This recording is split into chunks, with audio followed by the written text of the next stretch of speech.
जय हिंद साथियों, मैं आपके अपने YouTube चैनल जैकाव्य अकादमी पे आपका स्वागत करता हूँ।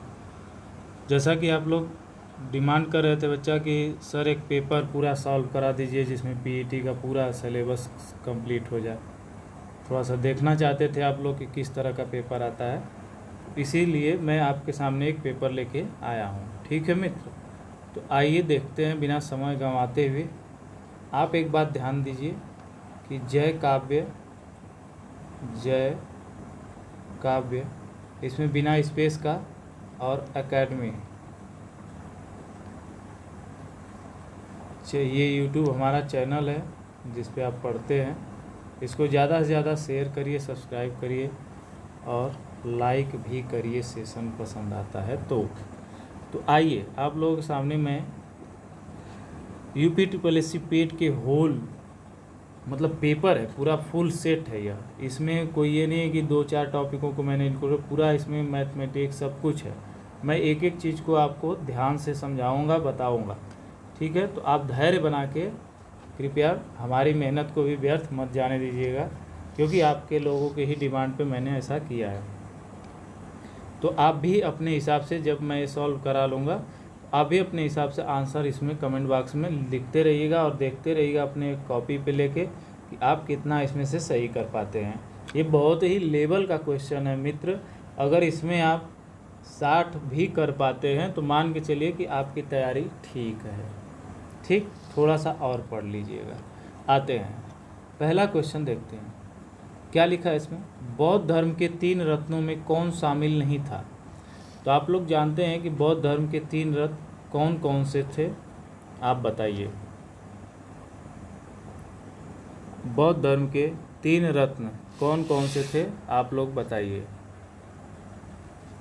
तो आप लोग जानते हैं इसमें बौद्ध धर्म में बुद्ध शामिल था, धम्म शामिल था और संघ भी शामिल था। लेकिन त्रिरत्नों में क्या, अहिंसा शामिल नहीं था। यह क्या था मित्र, शामिल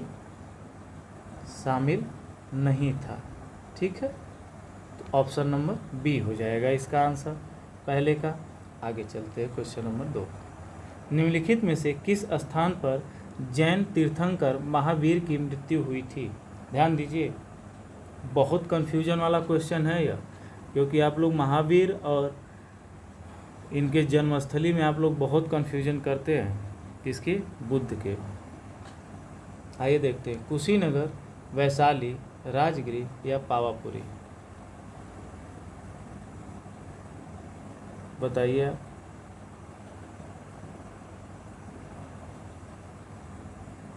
चलिए मैं बता देता हूँ, दूसरे का क्या है, पावापुरी।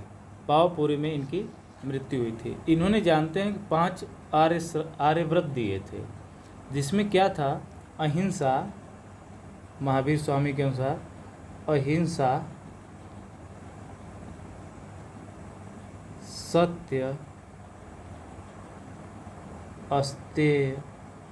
अस्तेय का मतलब होता है चोरी न करना, ठीक है, या धन इकट्ठा न करना। अपरिग्रह, ठीक है मित्र, 4 हो गए। और 5वां जो था, ब्रह्मचर्य की बात करते थे। किसकी? ब्रह्मचर्य की बात करते थे। ठीक है मित्र, ये भी क्वेश्चन कि महावीर स्वामी कितने आर्यव्रत की बात करते हैं, तो 5 आर्यव्रत की बात करते हैं। ठीक है, आगे आते हैं। भारत में बीबी का मकबरा स्थित है? हैदराबाद में, फतेहपुर सीकरी में, औरंगाबाद में, बीजापुर में, बताइए कहाँ है।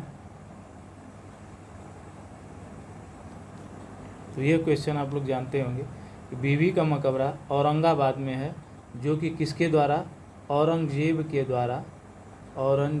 के द्वारा बनवाया गया था। इसको ताजमहल की फूहड़ नकल भी कहते हैं। ताजमहल की फूहड़ नकल, ठीक है बच्चा, फूहड़ नकल भी कहते हैं इसी को। आगे चलते हैं, क्वेश्चन नंबर 4। निम्नांकित में से किस अंग्रेज गवर्नर जनरल ने 1911 में भारत की राजधानी कलकत्ता से दिल्ली स्थानांतरित की थी? आप बताइए। Lord Louis Mountbatten, Lord Canning, Lord Hardinge, Warren Hasting.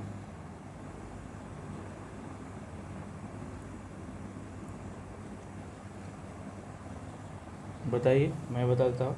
Lord Hardinge, और ये हार्डिंग, लॉर्ड हार्डिंग जो है ये द्वितीय है, ठीक है मित्र, इसमें ध्यान रहे, इसमें कन्फ्यूजन नहीं होना है कि लॉर्ड हार्डिंग, आप सर बताए थे लॉर्ड हार्डिंग, लेकिन लॉर्ड हार्डिंग द्वितीय दिया, तो ये लॉर्ड हार्डिंग द्वितीय है, ठीक है मित्र। आगे चलते हैं, देखिए अगला, देखिए पुर्तगाली यात्री वास्को डिगामा का कालीकट आने पर भव्य स्वागत करने वाले भारतीय राजा का नाम बताइए। तो आप असफ जाह इस्माइल मुल्क, देवराय, जमोरियन, कृष्णदेव राय। कृष्णदेव राय तो मेरे ख्याल से उस समय थे, लेकिन वहाँ कालीकट के तट पे नहीं थे। इनका तो ये विजयनगर साम्राज्य के क्या बोलते हैं कि महान राजा थे, तो उधर नहीं थे। ये आपका, आप लोग जानते हैं कि जो विजयनगर साम्राज्य था, ये विजयनगर ये लगभग एपी और तेलंगाना का प्रदेश था, एपी प्लस तेलंगाना का, ठीक है बच्चा, ये विजयनगर का क्षेत्र हुआ करता था, ठीक है। तो जो जमोरियन था, कौन मित्र, जमोरियन ने क्या किया था, कालीकट के तट पर किसका, वास्को डिगामा का क्या किया था, स्वागत किया था। आगे आते हैं, और एक बात और आप ध्यान में रखिए, वास्को डिगामा कब आया था, तो आप लोग जानते हैं कब आया था, 1498 ईस्वी में आया था, ठीक है मित्र, ठीक है। और पूछ दे दोबारा कब यात्रा की, तो 1502 ईस्वी में, ठीक। ये भी एक क्वेश्चन है, ये भी एक क्वेश्चन है। आगे चलते, देखिए पूरा एकदम चलेंगे विधिवत एकदम। अब भारतीय राष्ट्रीय आंदोलन, देखिए इसमें कितना था, क्या था, भारतीय इतिहास, अभी भारतीय इतिहास की बात है, ठीक। अब यहाँ पे क्या है, 5 क्वेश्चन भारतीय इतिहास से आता है। अब राष्ट्रीय आंदोलन से आते हैं, तो राष्ट्रीय आंदोलन से मुझे लगता है कि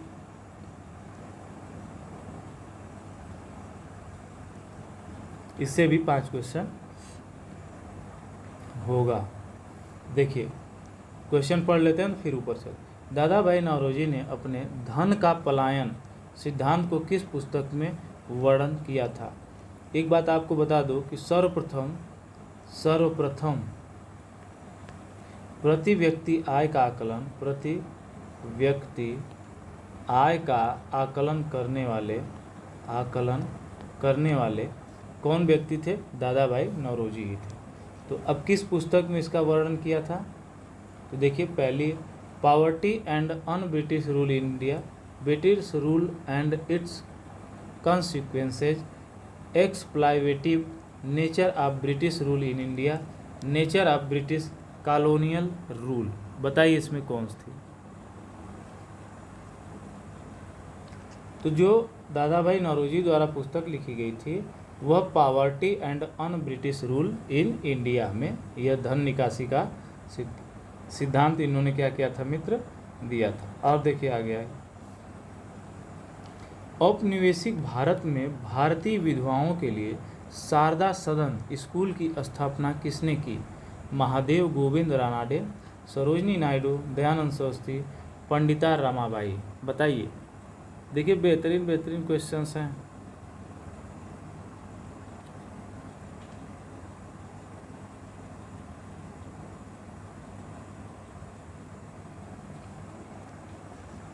ठीक है मित्र, आगे चले, इसमें चले आगे, बताएं हम, नहीं पा रहा है आपको। तो पंडिता रमाबाई थी, इन्होंने क्या किया था कि असहाय औरतों के लिए 1889 ईस्वी में, कब मित्र, 1889 ईस्वी में, कहाँ पर, मुंबई में शारदा सदन का क्या किया था, स्कूल की स्थापना की थी, ठीक है, पंडिता रमाबाई। आगे चलते, किस सेवानिवृत्त ब्रिटिश सरकार ने भारतीय राष्ट्रीय कांग्रेस की स्थापना में अहम भूमिका निभाई। Ken Stone, Alan Barker, Ben Carlin, A O. Hume. बताइए मित्र। तो आप लोग जानते हैं कि इसमें जो महत्वपूर्ण भूमिका जो अंग्रेज निभाया था वह ये ए.ओ. ह्यूम थे, एवियन ऑक्टेवियन ह्यूम। तो कांग्रेस की स्थापना 1885 ईस्वी में, कब बच्चा, 1885 ईस्वी में। चलिए आगे चले मित्र, क्वेश्चन नंबर 9। खिलाफत आंदोलन किसको अपमानित करने के खिलाफ विरोध करने के लिए प्रारंभ किया गया? तुर्की के खलीफा, आगा खान, मोहम्मद अली जिन्ना, अब्दुल कलाम आज़ाद। बताइए।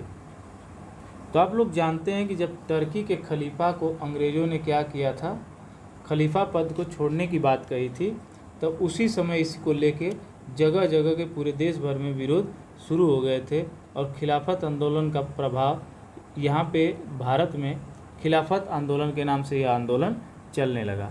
और आप लोग जानते हैं एक बात और, कि यह जो आंदोलन था यह 1919 से 1922 के मध्य अंग्रेजी हुकूमत के खिलाफ चला था। ठीक है। और इसमें एक बात और पूछ देता है, इसमें किसने साथ दिया था? तो हिंदुओं ने भी साथ दिया था। ठीक है मित्र, हिंदुओं ने भी।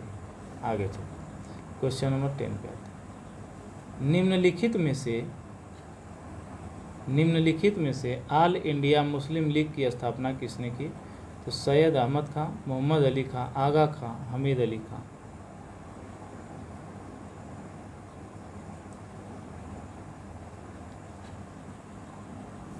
तो आप लोग जानते हैं ढाका के नवाब आगा खां और सलीमुल्लाह खां ने मिलके क्या किया था? मुस्लिम लीग की स्थापना की थी। आगे आते हैं क्वेश्चन नंबर 11 पे। अब यह भूगोल से है। ठीक है।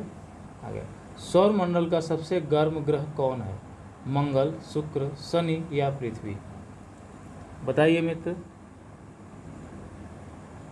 कौन है? तो कौन है? तो शुक्र है। कौन है?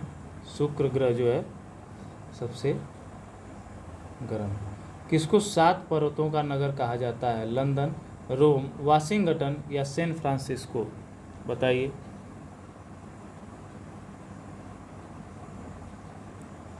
तो किसको कहा जाता है मित्र? रोम को कहा जाता है। क्यों कहा जाता है? क्योंकि आल्पस पर्वत जो है उसकी 7 श्रेणियों में यह क्या है? स्थित है। 7 श्रेणियों के बीच यह क्या है? स्थित है। इसीलिए इसको क्या कहा जाता है? 7 पर्वतों का नगर। आगे चले मित्र। निम्नलिखित में से कौन सा बंदरगाह प्राकृतिक हार्बर है? प्राकृतिक हार्बर बंदरगाह किसे कहा जाता है? तो आइए बताइए, चलते हैं। कांडला बंदरगाह को, पारादीप को, तूतीकोरिन को या मुंबई को? बताइए।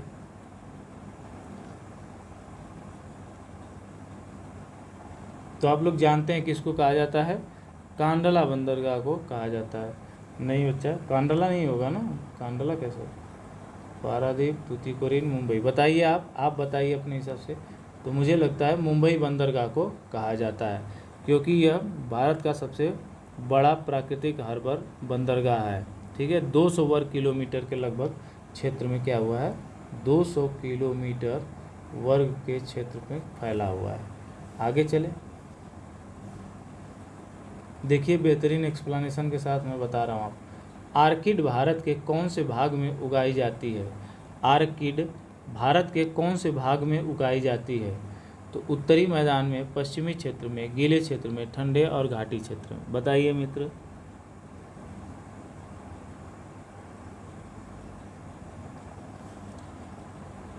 तो जो आर्किड की खेती होती है मित्र, वह गीले क्षेत्रों में होती है और यह लगभग अपने भारत में केरल में उगाई जाती है। ठीक है। नमी वाले क्षेत्रों में आर्किड की खेती होती है। आगे आते हैं 15।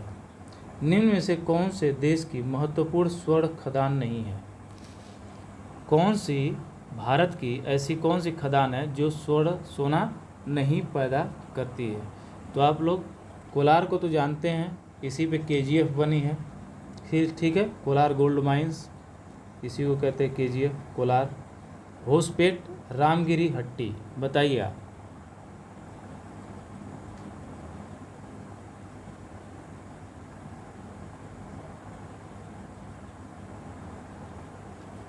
तो आप लोग जानते हैं कि जो रामगिरी है यह किसके सोने की खदान नहीं है। आइए, और तीनों कोलार, होसपेट और हट्टी, एक बात और ध्यान दे लीजिए, ये और यह तीनों कहाँ हैं? कर्नाटक में है। कहाँ है मित्र? कर्नाटक में है। ठीक है, ध्यान रहे। आइए क्वेश्चन नंबर 16 पे आते हैं। 15 था ना, 16। अब देखिए अर्थव्यवस्था से निम्नलिखित में से किसने आवर्ती योजना रोलिंग प्लान का सुझाव दिया था? John W Miller, TD. Lakdawala, Munnar Myrdal, सुखमय चक्रवर्ती। बताइए किसकी रोलिंग प्लान का किसने दिया था? तो आप लोग जानते हैं इसको मुन्नार मॉडल योजना भी कहते हैं। और यह रोलिंग प्लान जो है किस सरकार में चला था? तो आप लोग जानते हैं कि जब वीवी गिरी बने थे, कौन बच्चा? वीवी गिरी, तो इन्होंने इस पंचवर्षीय योजना को समाप्त करके रोलिंग प्लान चलाया था। किसने? वीवी गिरी ने। ठीक है, आगे आते। निम्नलिखित में से किसने 1944 में गांधी योजना दी थी? डी.डी. धर ने, एस.एन. अग्रवाल, एम.एन. राय, जे.पी. नारायण। बताइए आप। क्वेश्चन नंबर 16 का है।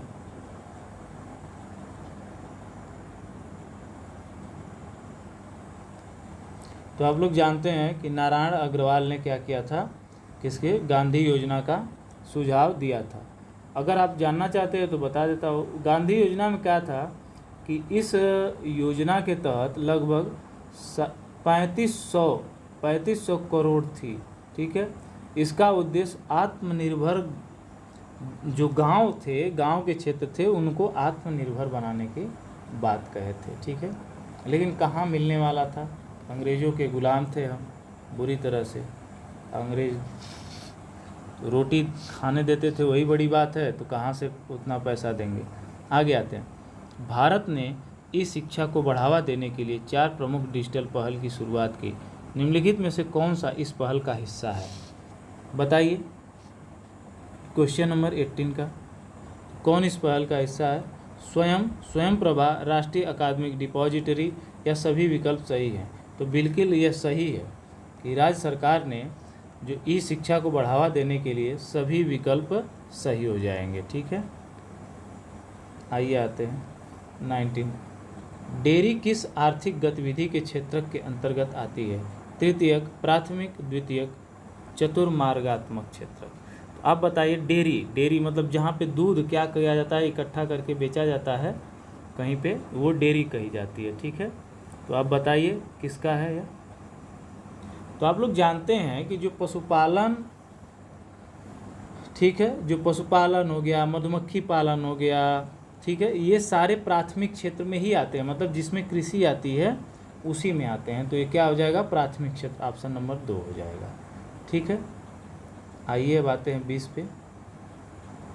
20 पे आते हैं। देखिए, जीएसटी के संबंध में GSTIN, ठीक है, का पूर्ण रूप क्या है? तो आपको एक बात बता दूं पहले, एक आप लोगों इस बार पेट में जो टॉपिक जोड़ा है, जीएसटी एक पूरी टॉपिक ही जोड़ा है। तो आप लोग जानते हैं कि जीएसटी की शुरुआत 1 जुलाई, कब बच्चा? 1 जुलाई 2000, 1 जुलाई, कब बच्चा? 1 जुलाई 2017 से हुई थी। ठीक है, यह बात याद रखिए। और एक बात और है कि जो जीएसटी काउंसिल है, जीएसटी काउंसिल, वह किस अनुच्छेद में है?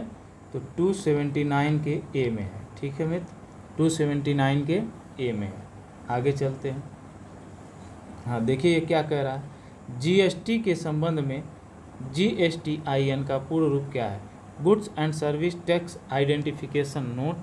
बताइए आप क्या है?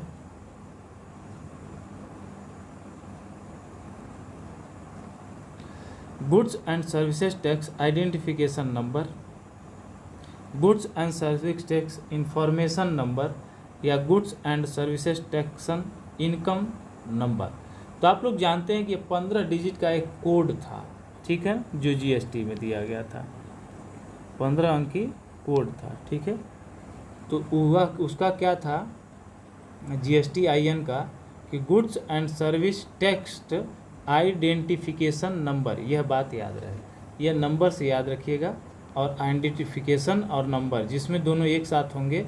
और जीएसटी का तो आप जानते हैं, गुड्स एंड सर्विस टैक्स, बस आपको याद क्या रखना? आइडेंटिफिकेशन और नंबर को, बस हो गया। ठीक है, आगे चलते हैं। भारतीय संविधान एवं लोक प्रशासन वाले सेक्शन में आ जाते हैं। Question number 20। प्रस्तावना का वह प्रावधान जो सभी वयस्क नागरिकों को मतदान देने का अधिकार प्रदान करता है कहलाता है पंथ निरपेक्षता, प्रजातंत्र, गणतंत्र, समाजवाद। बताइए, बहुत बेहतरीन और बहुत ज़बरदस्त मित्र क्वेश्चन है यह। बताइए क्या कहलाता है?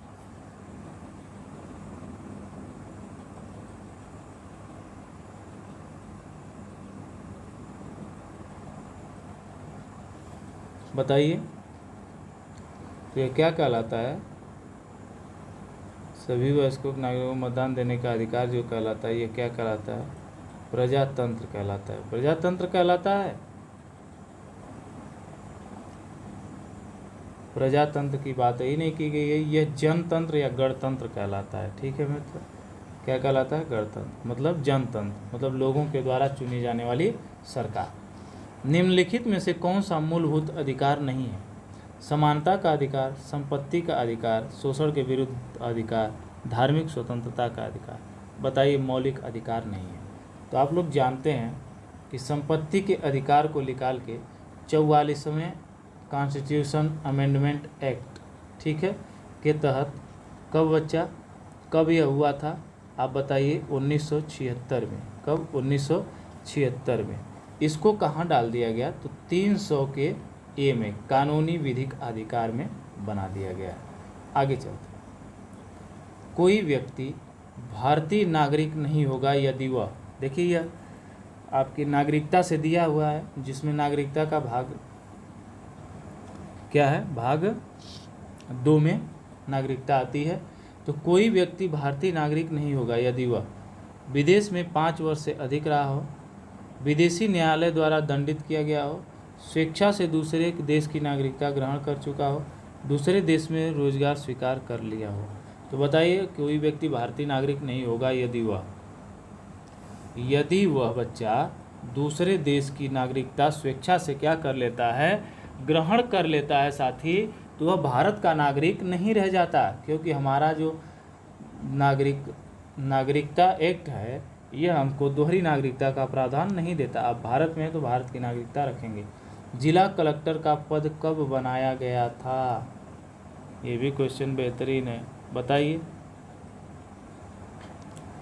तो यह पद बनाया गया था मित्र, कब बनाया गया था? 1972 में। किसके द्वारा? आप बता सकते हैं किसके द्वारा? तो आप लोग जानते हैं इस समय कौन गवर्नर जनरल था? तो वारेन हेस्टिंग उस समय था। ठीक है, तो जिला पदाधिकारी को बनाया गया था 1772 में। ठीक है मित्र, 1772 में साथी। बेहतरीन क्वेश्चनों की श्रृंखला चल रही है। आप ज़्यादा से ज़्यादा सेशन को शेयर करिए, सब्सक्राइब करिए, लाइक करिए चैनल और सब्सक्राइब जरूर करिए, बेल आइकन दबा दीजिए ताकि ऐसे ही बेहतरीन चीज़ों की नोटिफिकेशन मिलती रहे। और बच्चा, एक बात और कहना चाहूँगा, यह पेपर आपके डिमांड पे ही मैंने इंक्लूड किया है। इसमें काफ़ी समय लग सकता है, लगभग 2 घंटे लग सकते हैं। 2 घंटे का पेपर है, 2 घंटे तो मान के ही चलिए। ठीक है, उससे अधिक ही लग जाएगा, क्योंकि मुझे एक्सप्लेन करके बताना भी तो है। तो आप धैर्यपूर्वक क्या करिएगा, इसे देखिएगा। क्वेश्चन नंबर 25 की बात करता हूँ। भारतीय संविधान के अनुसार मध्यवर्ती स्तर पर पंचायतों का गठन एक ऐसे राज्य में नहीं किया जा सकता जिसकी जनसंख्या निम्नलिखित में से किससे अधिक न हो। देखिए बेटा, पंचायतों का गठन हम कहाँ करते हैं? जहाँ पे जिस गांव में कितनी जनसंख्या पर पंचायतों का गठन होता है? बताइए, बताइए मित्र।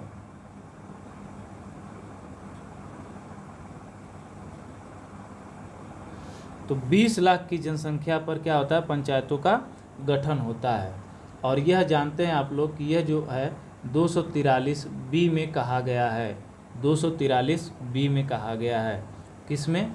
पंचायती अधिनियम वाले में। ठीक है, आप लोग जानते हैं क्या क्या बच्चा? 1972 एक्ट आया था और 1973 में क्या हुआ था? यह लागू हुआ था। क्या? पंचायती राज व्यवस्था जो संशोधन हुआ था, ये संविधान का भाग बनाया गया था। ठीक है मित्र, आइए अब चलते हैं आगे। सामान्य विज्ञान पे आते हैं। किस पे? सामान्य विज्ञान। Question number 26। खराब गुर्दे वाले रोगियों पर प्रयुक्त डायलिसिस प्रक्रिया किस तथ्य सिद्धांत पर काम करती है? विसरण, अवशोषण, इलेक्ट्रोफोरेसिस, परासरण। बताइए।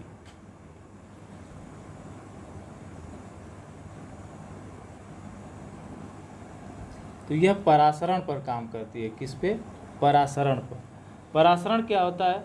रुधिर के अपशिष्ट पदार्थों का निस्यंदन करके उसमें जल तथा आयरन की पर्याप्त मात्रा जो बनाए रखने के लिए जो क्रिया की जाती है उसी को क्या कहते हैं, परासरण कहते हैं। ठीक है मित्र, इसीलिए डायलिसिस किया जाता है। एक मृदुतक कोशिका को जो कि कोशिकीय अजैव पदार्थ संग्रह करती है क्या कहलाती है, बताइए। फ्रैगमोब्लास्ट, आइडियोब्लास्ट, कोनिडियोब्लास्ट और क्लोरोप्लास्ट, बताइए क्या कहलाता है। तो आप लोग जानते हैं इसको क्या कहते हैं, आइडियोब्लास्ट, विचित्र कोशिका। ठीक है मित्र, आगे आते हैं नेक्स्ट। सिरके का रासायनिक नाम क्या है, बताइए। ये तो बचपन से ही पढ़ते आ रहे हैं आप, मुझे नहीं लगता कि यह गलत होगा आपका, यह गलत नहीं होना चाहिए साथी। हैं, यह क्या होता है, 28 का क्या हो जाएगा, citric acid, acetic acid, pyruvic acid, malic acid. मैं रुक रहा हूँ ताकि आप टाइम ले पाएँ। क्या हो जाएगा, एसिटिक एसिड। ठीक है, एसिटिक एसिड। आते हैं क्वेश्चन नंबर 29। यह कहता है टेलीविज़न प्रसारण के लिए रखी गई आवृत्ति आमतौर पर होती है, तो बताइए 30 से 300 मेगाहर्ट्ज़, 30 से 300 गीगाहर्ट्ज़, 30 से 300 किलो हर्ट्ज़ और 40 से 300 हर्ट्ज़। बताइए टेलीविज़न प्रसारण के लगी गई जो फ्रीक्वेंसी होती है वह कितनी रखी जाती है, बताइए।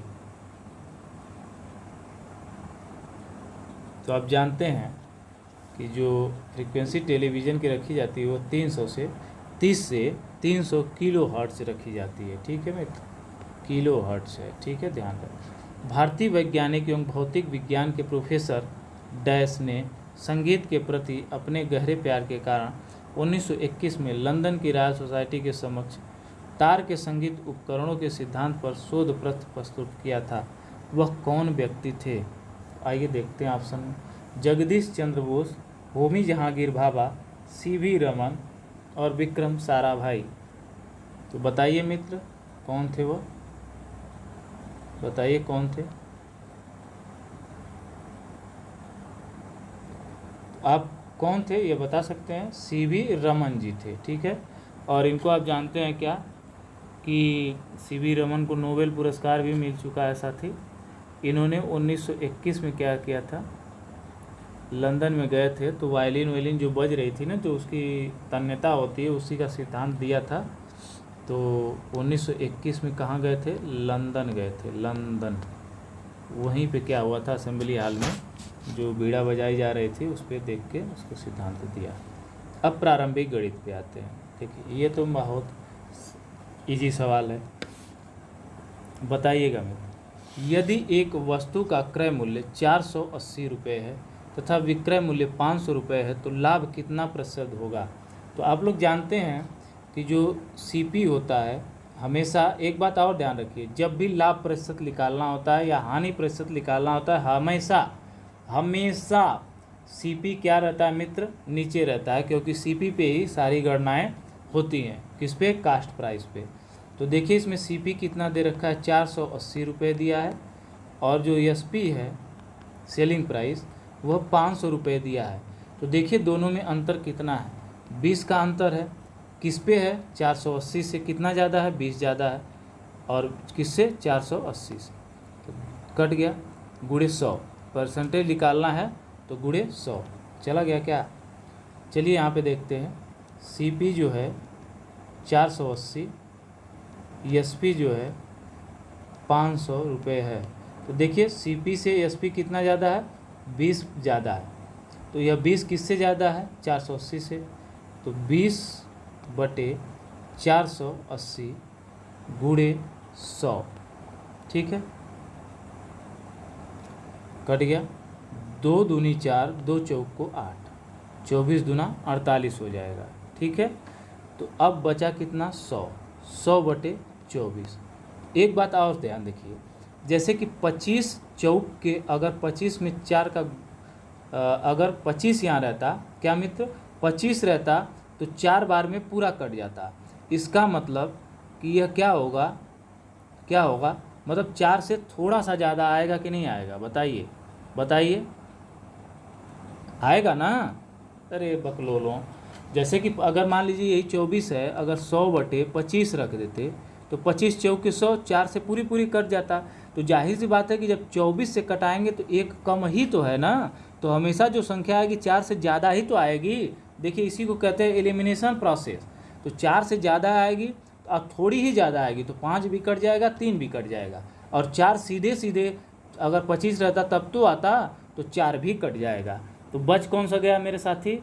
अरे 12 मेरे चीतों, बच गया ऑप्शन नंबर सी, 4 सही 1/6%।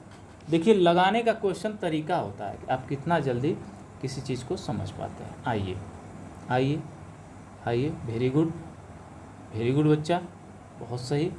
आइए, एक व्यक्ति ने 2 वर्षों के लिए 10% वार्षिक दर से 750 रुपये उधार लिया, उसे कितनी राशि लौटानी पड़ेगी? एक बार ध्यान दीजिएगा, अब जो वह राशि लौटाएगा साथी, उसमें ब्याज भी जुड़ जाएगा। ठीक है, क्या जुड़ जाएगा साथी? ब्याज भी जुड़ जाएगा।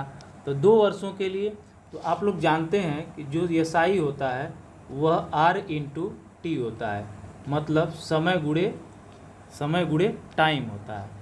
तो 2 वर्षों के लिए है तो 20, 10 और गुणे 2 हो जाएगा तो 20 हो जाएगा ना, अर्थात 20% क्या होगा, उसको बढ़ा के ब्याज देना पड़ेगा। अच्छा देखते हैं अपने आप के पुराने फार्मूले पे। आप लोग जानते हैं कि SI बराबर क्या होता है? क्या होता है मित्र? मूलधन गुणे दर गुणे समय, ठीक है, बटे 100। ये तो जानते ही होंगे सभी लोग।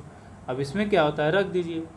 मूलधन क्या हुआ, 7,500 लिया है, तो ये तो मूलधन होगा, तो 7,500 गुणे 2 और गुणे 10% बटे 100, तो 10 दाम में 100, ठीक है, 10 दाम में 100 और 1 10 बचा, 10 से 1 0 खत्म, 750 बचा और 2 बचा, तो 75 दूनी कितना हो जाएगा साथी? 150 हो जाएगा। 75 दूनी कितना हो जाएगा? 150। और 2 शून्य बचा है कि 1 शून्य बचा है? बताइए आप। तो कितना उसको देना पड़ जाएगा? तो आप जानते हैं उसको कितने रुपए चुकाने पड़ जाएंगे साथी? बताइए आप, कितने रुपए चुकाने पड़ जाएंगे? तो जब तब 7500 मूलधन था और 20% ब्याज हुआ, तो 7500, रुकिए मैं मिटा के बताता हूँ, 7500 आया था ना, 7500 तो ये प्रारंभिक है, 7500 जो है ये तो मूलधन है, और जब हम ब्याज निकाले तो कितना आया? 1500 आया। तो इसको जोड़ दीजिए, तो 0 0 5 5 10 1 7 1 8 1 9, तो कितना हो जाएगा? 9000। अर्थात उसको कितने रुपए देने पड़ेंगे मित्र? 9000 रुपये चुकाने पड़ेंगे। देखिए बहुत आसानी से लग जा रहा है। 5 अंकों की सबसे छोटी संख्या तथा 4 अंकों की बड़ी से बड़ी संख्या के मध्य अंतर क्या होगा? तो आप लोग जानते हैं कि 4 अंकों की सबसे बड़ी से बड़ी संख्या क्या होगी? बताइए, 4 अंकों की सबसे बड़ी से बड़ी संख्या क्या होगी?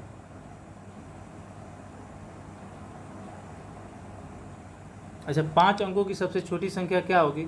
1 पे कितना जीरो? 5 जीरो। ये तो पता है ना मित्र, पता है कि नहीं? और 4 अंकों की सबसे बड़ी से बड़ी संख्या क्या होगी? तो कितना होगी? 9999। ये 4 अंकों की सबसे बड़ी संख्या हो जाए, तो इसमें घटा दीजिए, तो कितना बचेगा? 1 बचेगा। तो कितना अंतर आया? 1 आया। क्या हो गया आंसर आपका? 1 आ गया मित्र। चलिए आगे आते हैं। देखिए यह क्वेश्चन आपका व्यंजक से दिया हुआ है, यह बेहतरीन क्वेश्चन है, मेरे लिए बेहतरीन। 16a² - 12a व्यंजक में कितनी संख्याएं जोड़ी जाए ताकि वह एक पूर्ण वर्ग बन जाए? अब ध्यान दीजिएगा मित्र, यहाँ पे a के मान के हिसाब से चलना है, ठीक, कि a का मान क्या रखें, a का मान इन चारों ऑप्शनों में से क्या रखें कि इसमें सब कुछ क्रियाएं करने पे क्या हो? पूर्ण वर्ग बन जाए। बताइए आप, क्या मित्र? बताइए।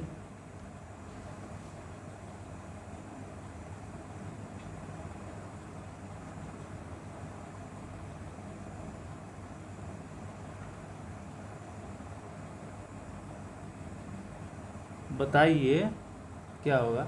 तो पहले इसको क्या करेंगे हम? सर्वप्रथम तोड़ेंगे। आप फार्मूला जानते हैं a² + b² वाला, तो उसी आधार पे चलेंगे। तो क्या दिया है? 16a² - 12a। तो इसको हम क्या लिख सकते हैं? इसको ध्यान से देखिएगा, 4a का होल स्क्वायर लिख सकते हैं साथी, लिख सकते हैं, माइनस 2 गुणे 4a लिख सकते हैं कि नहीं लिख सकते? आप बताइए बताइए बताइए, लिख सकते हैं? लिख सकते हैं कि नहीं मेरे साथी?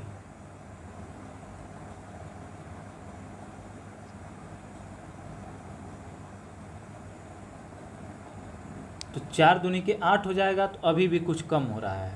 ठीक है, एक बार फिर से मैं दिखाता हूँ, जगह कम हो गई। तो जैसे कि 16a² है, क्या है मित्र? 16a² minus 12a। इसको जब तोड़ेंगे बराबर में करके, तो मैं इसको क्या लिख सकता हूँ? 4a² लिख सकता हूँ। ठीक है, माइनस, ध्यान दीजिएगा, 2 लिख सकता हो, फिर गुणे 4a भी लिख सकता हूँ कि नहीं लिख सकता? तो अभी इसमें क्या कम हो रहा है? तो क्या करूँगा ऐसा कि 12a आ जाए? बताइए, 4 दूनी की 8 कैसे आ जाएगा? तो अगर मान लीजिए हम क्या 2/3 नहीं 3/2 अगर करते हैं तब 12 आ जाएगा। 2 दूनी की 4, तो 2 दूनी की 4 और 2 से 2 कट जाएगा और 4 3 12a आ जाएगा। ठीक है, करेक्ट एकदम बिल्कुल सही है। इसका मतलब क्या होगा कि जब ये 3/2 ऐसी संख्या है, ठीक है मित्र, 3/2 ऐसी संख्या है जिसका अगर हम वर्ग कर दें तो इसमें एक मान में रख दें तो क्या हो जाएगा? पूरा मान 0 हो जाएगा। क्या करने पर? जोड़ने पर। ठीक है, तो क्या रखना पड़ेगा?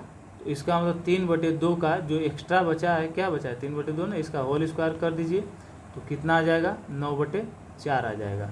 अब ये 9/4 इसमें रख के देख लीजिए अपना 0 आता है कि नहीं, एग्जाम्पल के तौर पे देख लेते हैं। तो 9/4 एक आध लिखिए, तो 16/4। चलिए बच्चा आगे चलते हैं ना, क्योंकि टाइम ज़्यादा हो जाएगा ना, कैलकुलेशन लंबा है। तो इसमें क्या हो जाएगा आंसर आपका? 9/4 हो जाएगा, ऑप्शन नंबर ए हो जाएगा। ठीक है, मैं क्वेश्चन नंबर 35 पे चलते हैं। आप लोग अपने हिसाब से देखिएगा, फिर कोई दिक्कत होगी तो कमेंट बॉक्स में लिख दीजिएगा, मैं समझा दूंगा बाद में। ठीक है, मैं आगे चलते हैं। अरे रुक जा भाई। यदि संख्याओं 3 √9, 4√20, 6√25 को आरोही क्रम में रखा जाता है तो सही व्यवस्था क्या होगी? काफ़ी बड़ा हो गया ये भाई, इसको इधर लाते हैं, क्या इधर? ठीक, तो क्या आरोही क्रम में कैसे व्यवस्थित कर सकते हैं, बताइए इसको। तो आप लोग जानते हैं एक चीज़ आप जानते हैं मित्र, अब जैसे कि इसको अगर हम सॉल्व करेंगे तो ज़्यादा बड़ा हो जाएगा। तो मैं आपको एक तरीका बताता हूँ। जैसे क्या करिए कि जो ये अंडर रूट के ऊपर दिया हुआ है ना, 3, 4 और 6 का क्या निकाल लीजिए? लॉसल निकाल लीजिए। तो लॉसल निकालेंगे तो कितना होगा? 12 होगा। 12 होगा कि नहीं होगा, बताइए आप, होगा कि नहीं?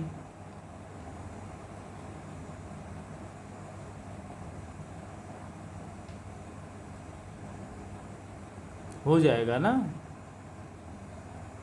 तो इसको क्या लिख सकते हैं?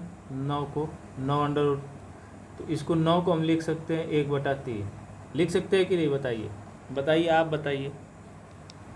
तोड़ेंगे अंडर रूट को तो 9 पर 1/3 लिख सकते हैं कि नहीं साथी? तो जब 1/3 लिख सकते हैं मित्र, लिख सकते हैं ना, तो इस 1/3 को एक तरह से और लिख सकते हैं कि नहीं? 9 पे घाते 4, फिर इसके बाहर क्या होगा? 1/12। बताइए लिख सकते हैं कि नहीं?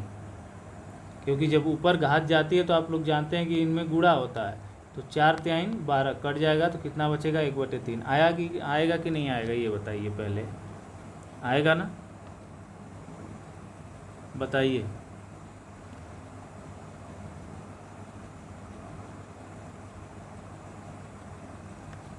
इसको आप, ये थोड़ा सा टफ पड़ जा रहा है तो इसको छोड़ दे रहे हैं मित्र ना, छोड़ दे रहे हैं। आप अपने हिसाब से करिएगा, टाइम काफ़ी लग जाएगा। जैसे कि सबको वैसे वैसे वर्क करके फिर सबको पूरा गुणा करना पड़ेगा। जैसे मैं एक को बता देता हूँ, एक को समझा देता हूँ और बाकी को आप अपने हिसाब से कर लीजिएगा। जैसे कि मैंने बताया ना, 3√9 को क्या लिख सकते हैं? तो इसको लिख सकते हैं 9 पर क्या लिख सकते हैं? 1/3। फिर इसको क्या लिख सकते हैं? 9 का 4 घात का 1/12 का 12 लिख सकते हैं, यह लिख सकते हैं कि नहीं, क्योंकि बाहर जाएगा तो कट जाएगा।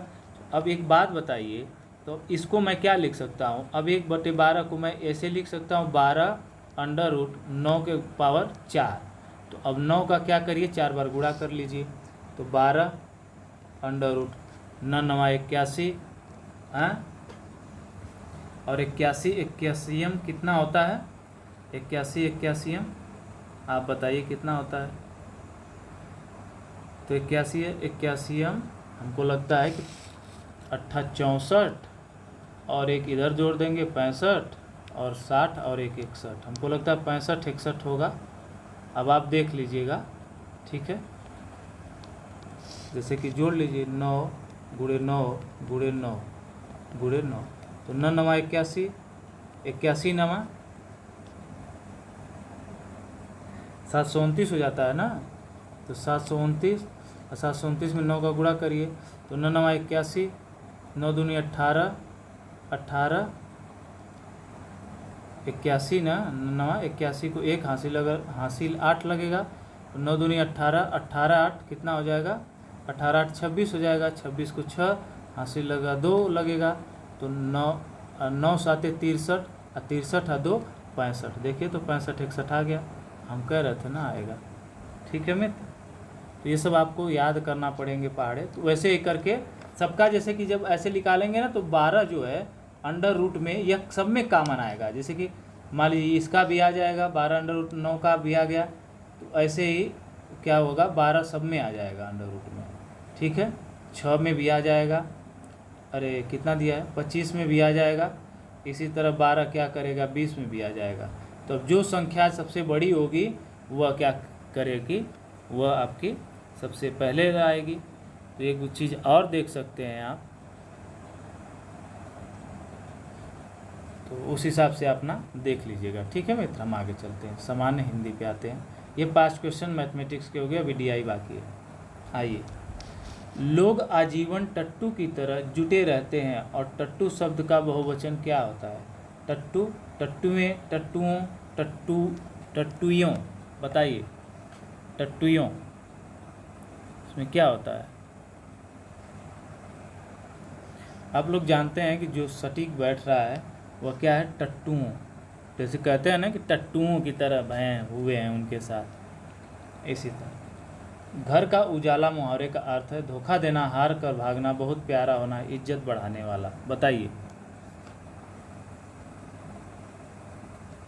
घर का उजाला होने का मतलब बहुत प्यारा होना नहीं, इज्जत बढ़ाने वाला। बहुत प्यारा होने का मतलब नाक का बाल होना।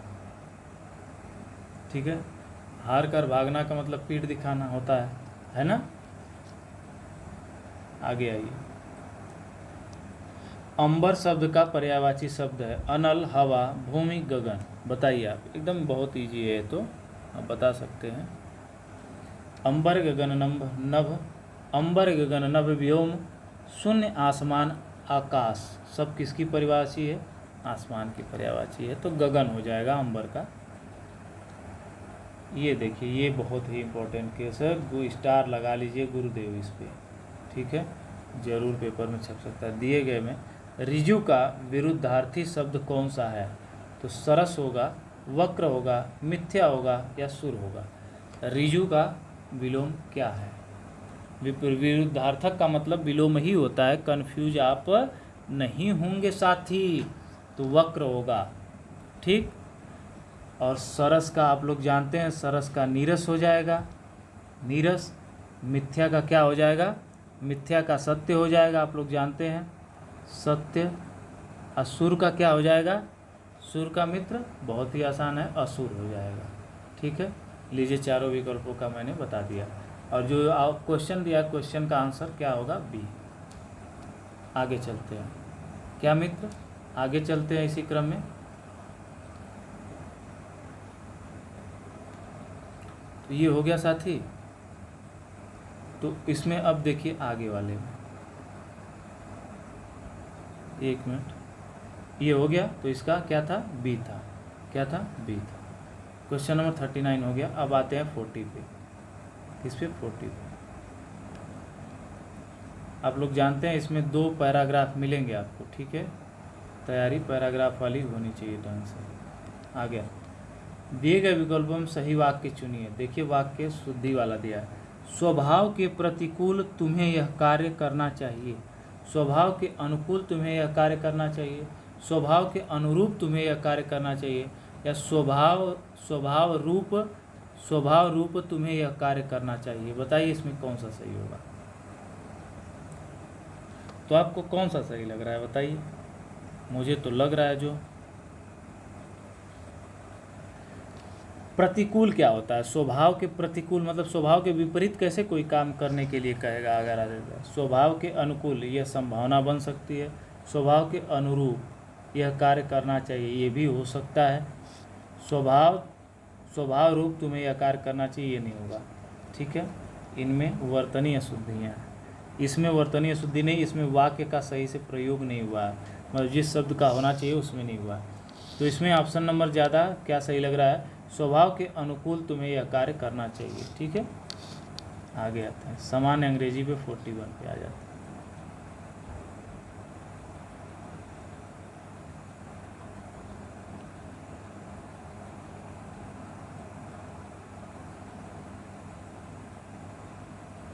यह 5 नंबर जो थे व्याकरण से थे, ठीक है।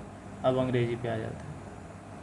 अंग्रेजी के भी तो 5 क्वेश्चन हैं, 10 क्वेश्चन है।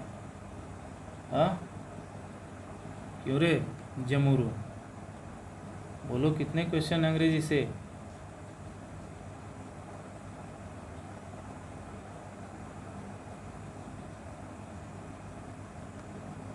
पाँच क्वेश्चन है, कितने 5। चलो देखते हैं बच्चा कहाँ चला जा रहा है भाई, रुक जा। प्लूरल ऑफ द वर्ड मतलब die which means stamps for coining is. देखिए क्या होगा, डाई का क्या होगा, plural of the word die, die का प्लूरल वर्ड पूछ रहा है, क्या पूछ रहा है। तो डाइस होगा, डाइज होगा, या डीस होगा, या डाइस होगा, बताइए। तो आप लोग जानते हैं कि जब किसी भी शब्द में लास्ट में ई होता है तो सिर्फ उसमें क्या जोड़ना होता है प्लूरल बनाने के लिए मित्र, ये बहुत ही पुराना मेथड है, यस जोड़ना होता है। तो क्या हो जाएगा ऑप्शन नंबर बी बिल्कुल सही। Option number second will be answer, second will be right answer. चलिए आगे 42 का आते हैं। 42 में क्या कह रहा है, सेंटेंस है in the following question is the sentence has been given in direct speech. Direct speech में दिया है in the options four changed form of the reported speech have been given out of which one is correct, select the correct one. मतलब यह क्या किया है, direct speech में दिया है और रिपोर्टेड स्पीच में ऑप्शन दिया है और उसके अनुसार चूज करना है आपको कि क्या होगा। तो देखिए डायरेक्ट स्पीच में क्या दिया, the teacher said India become free in 1947। तो देखिए the teacher said that India had become free in 47। तो ध्यान दीजिए इसमें आपको ग्रामर याद होना चाहिए। The teacher said that India become free in 1947, या दूसरा the teacher said that India was free in 47, the teacher said India has become free in 1947। तो बताइए क्या हो जाएगा।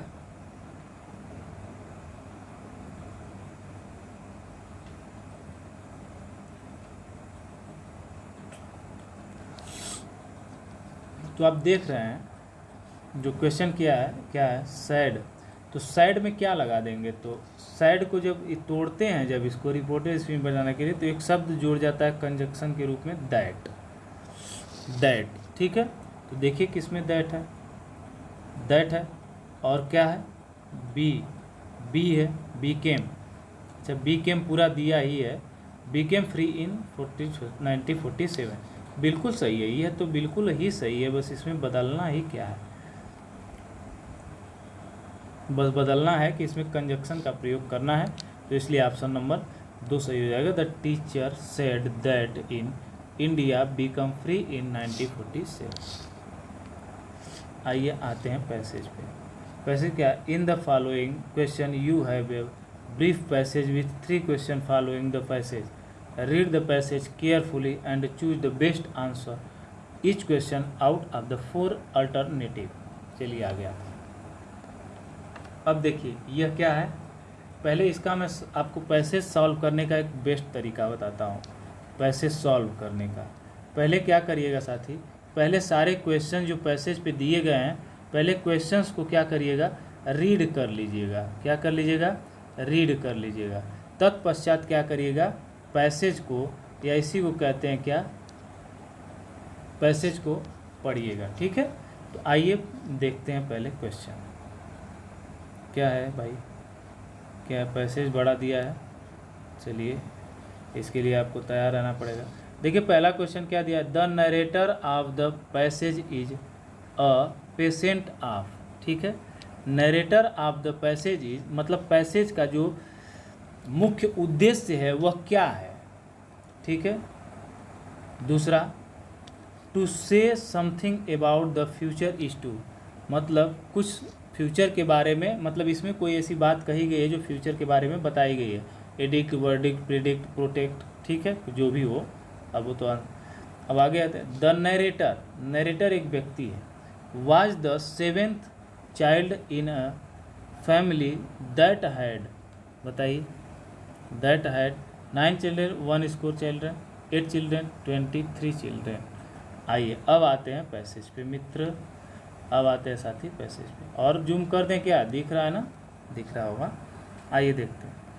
इन द फॉलोइंग, अच्छा ये तो क्वेश्चन ही है, इसको हमने पढ़ ही लिया है। आइए देखिए, today perhaps your only association with the word polio. देखिए क्या दिया है, पोलियो एक वर्ड आ गया। Is the Sabin oral vaccine मतलब यह एक ओरल वैक्सीन है।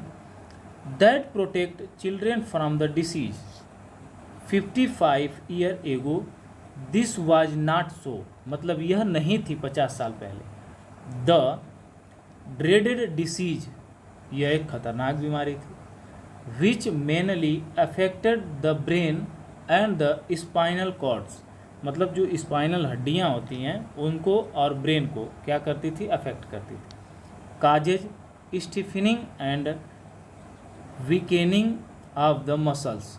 ठीक है, मसल्स मतलब मांसपेशियों में क्या हो जाती थी, कमज़ोर हो जाती थी, और क्रिपलिंग हो जाती थी मतलब पतली हो जाती थी। आगे आते हैं, आगे आते हैं। देखिए जब तक अर्थ निकालना नहीं जानेंगे तब तक क्वेश्चन सॉल्व नहीं कर। And paralysis which is why I am in a wheelchair today. If somebody had predicted when I was born that this would happen to me, no one would have believed it. I was the 7th children in a family of 4 pairs of brothers and sister। मतलब यह क्या कह रहा है कि 7वां बच्चा था परिवार का। ठीक है, आगे आते हैं।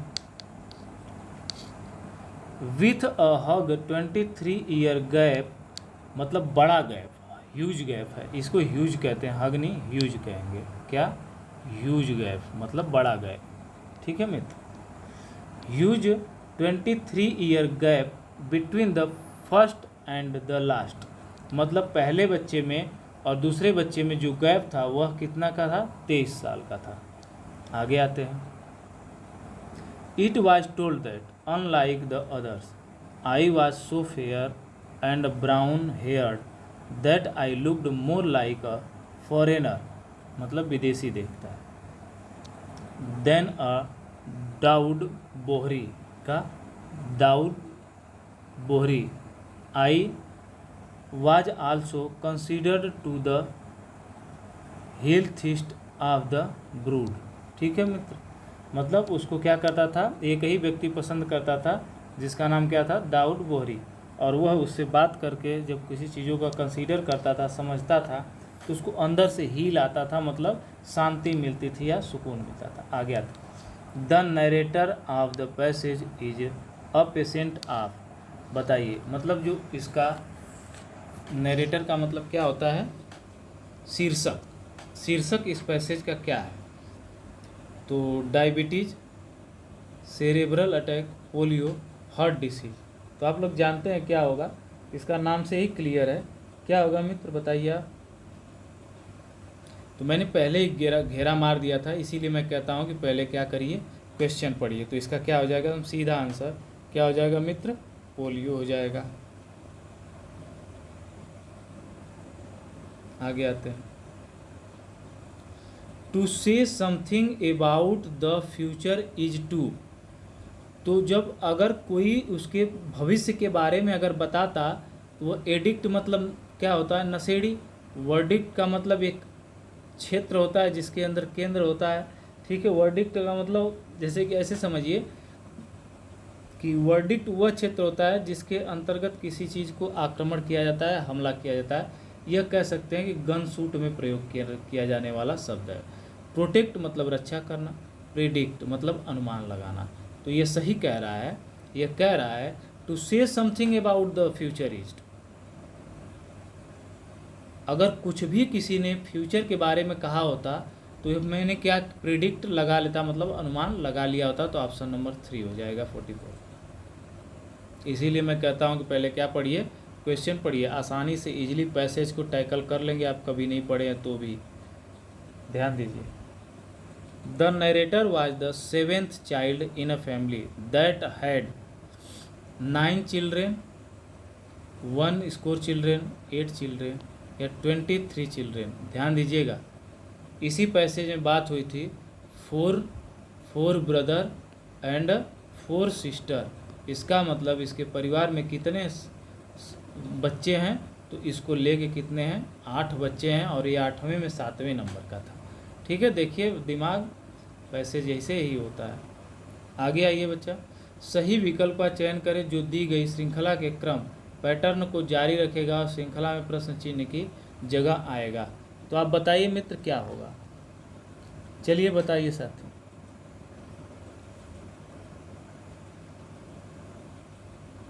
तो W 144 है। तो आप लोग जानते हैं कि PQRS, ठीक है, QRS UVW, एक एक का गैप आ रहा है ना। जैसे कि O से P पे आए, O पे Q पे आए तो एक का गैप, फिर Q से S पे आए तो एक का गैप, S से क्या जाएंगे तो कहाँ आएगा, U आएगा। तो देखिए U किस में दिया है, अच्छा 2 में दिया है। चलिए अब देखिए यहाँ पे 8 हो रहा है, यहाँ पे 9 हो रहा है। देखिए 8 का वर्ग, 9 का वर्ग, यहाँ पे 10 का वर्ग हो रहा है। तो जाहिर सी बात है कि यहाँ पे 11 का वर्ग होगा। आगे देखिए 12 का वर्ग दिया है। तो देखिए यही तो चीज़ें होती है जो समझने वाली हो। तो 11 का वर्ग क्या हो जाएगा, 121। तो U 121 के साथ आएगा। इसका मतलब option number 1 is the option number first is the will be right answer, ठीक है। आगे आते हैं 47। क्या दिया है, देखिए क्वेश्चन कुछ था, दिए गए विकल्पों से विषम अक्षर चुनिए। देखिए विषम चुनने के लिए दिया। ये विषम वाले में इतना यह कठिन होता है, जितना लोगों को लगता है कि आसान है, लेकिन यह आसान बिल्कुल नहीं होता।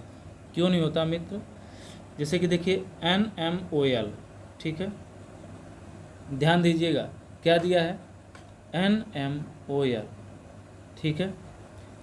N यम, ये तो अपोजिट हैं एक दूसरे, मतलब यन है, फिर उसके बाद यन यम, फिर OP आना चाहिए, लेकिन नहीं दिया है तो यल दिया है, तो ज़्यादा पीछे जा रहा है। अब आगे देखते हैं PK, क्या PKQI, अर्थात यह क्या कह रहा है, देखिए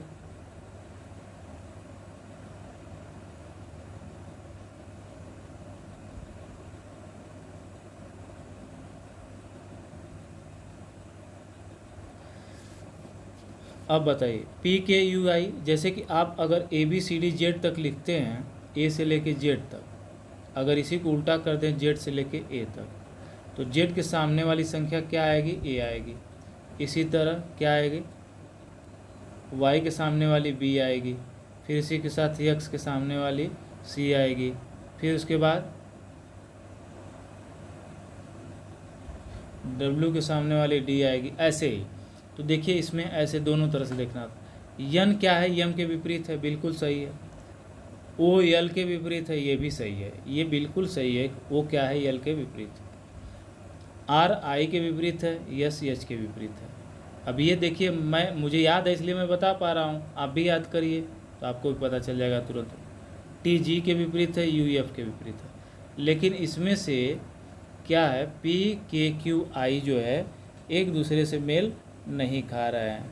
ठीक है, लिख के देख लीजिएगा, आप मिला लीजिएगा। ऑप्शन नंबर 2 इसका सही ऑप्शन होगा, सही आंसर होगा। आगे आते 48। एक खास कोड में मदर को ओम ह्यूरफ लिखा जाता है के रूप में लिखा जाता है, तो उस कोड को आंसर को कैसे लिखा जाएगा? तो ध्यान दीजिएगा, मदर को क्या लिख रहा है, तो ध्यान दीजिए। ओ यम ओ को पहले अक्षर को क्या बदला, पहले को पहले आया, फिर उसको वहीं पे छोड़ दिया। मतलब यहाँ जो मदर है, ध्यान देने वाली बात है मित्र, ध्यान देने वाली बात है, अतिशयोक्ति नहीं। ओ को क्या किया, पहले ला दिया, फिर उसके बाद यम वैसे ही है। ठीक, अब उसके बाद देखिए मित्र क्या किया है। तो आपको एक चीज़ और मैं बताता हूँ, इसको एक तरह से और लिख सकते हैं, जैसे कि मदर अगर लिख दिया, मदर, देखिए छोटा मैंने लिख दिया, एक कैपिटल लिखना चाहिए था। ठीक है, ये अच्छा। अब इसके आगे क्या लिखा है, ये ओम, ओम आई लिखा है ना, अच्छा यू लिखा है,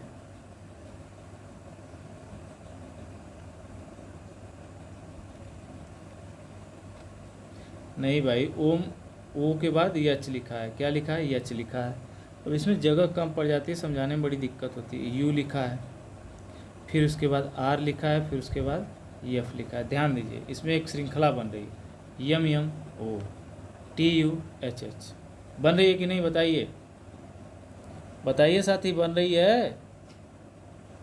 अब इसमें एक एक का गैप आ रहा है कि नहीं, बताइए, आया ना, टी के बाद यू। अब जैसे ई एफ आर आर, ठीक, तो इसमें अब ऐसे बन गया, तो इसका मतलब तिर्यक बनेगा। तो आंसर को लिखते हैं A N S W E R. इसको क्या लिख सकते हैं, एन लिख सकते हैं, ए लिख सकते हैं। देखिए कहीं पे एन है तो इसका मतलब ये दोनों कट जाएंगे। अभी इन दोनों में हमें देखना है, तो देखिए एन है एस है, ठीक है, तो एन है एस है जब, तो एक ही में एन ए दिख रहा है, तो एक ही ऑप्शन सही हो जाएगा, ऑप्शन नंबर 4। देखिए ऐसे ही पूरा करने की ज़रूरत नहीं, आ गया N A W T R F, आ जाएगा आंसर। ऐसे दिमाग से मित्र, दिमाग से काम करिए आप लोग, ऐसे तो करते रह जाएंगे ज़िंदगी में। आइए कथन निष्कर्ष पे चलते हैं। इसको क्या पढ़ना है, बात वही है, कथन निकालना है। देखिए, शिक्षा प्रणाली व्यवस्था के पूर्ण रूप से जीर्णोद्धार की आवश्यकता है। देखिएगा, यह कथन जो है बिल्कुल एक सत्य कथन है कि शिक्षा प्रणाली व्यवस्था के पूर्ण रूप से जीर्णोद्धार की आवश्यकता है। मतलब शिक्षा को अगर जितना बेहतर तरीके से हम लोग इसको लागू करते हैं, उतने ही बेहतर तरीके से व्यक्ति का क्या होगा, उद्धार हो जाएगा। तो जीर्णोद्धार का परिणाम है सुधार। वर्तमान शिक्षा प्रणाली पुरानी यातायाम है, मतलब यह कह रहा है, देखिए इसका कोई मतलब नहीं निकल रहा है। जीर्णोद्धार का परिणाम है सुधार, यह बिल्कुल हो सकता है।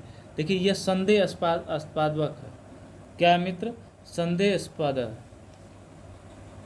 अब देखिए यह कहना क्या चाहता है, आगे आइए। शिक्षा प्रणाली व्यवस्था के पूर्ण रूप से जीर्णोद्धार की आवश्यकता है, बिल्कुल। तो वर्तमान शिक्षा प्रणाली पुरानी यातायाम है, मतलब वर्तमान शिक्षा प्रणाली पुरानी तरह से क्या है, या तो यही कह रहा है कि शिक्षा प्रणाली को पूर्ण रूप से जीर्णोद्धार की आवश्यकता है। मतलब जो शिक्षा पुरानी प्रणाली चली आ रही है उसको अब बदलने की ज़रूरत है। तो बिल्कुल जीर्णोद्धार का परिणाम है सुधार, बिल्कुल सही है। दूसरी बात क्या कह रहा है, वर्तमान शिक्षा प्रणाली पुरानी यातायाम है, तो बिल्कुल यातायाम पुरानी है, तभी तो ये कह रहा है कि इसमें सुधार की ज़रूरत है, तो ये भी सही है। तो इसका क्या हो जाएगा, ऑप्शन नंबर सी हो जाएगा। मतलब इसका अर्थ दोनों निकलते हैं। आइए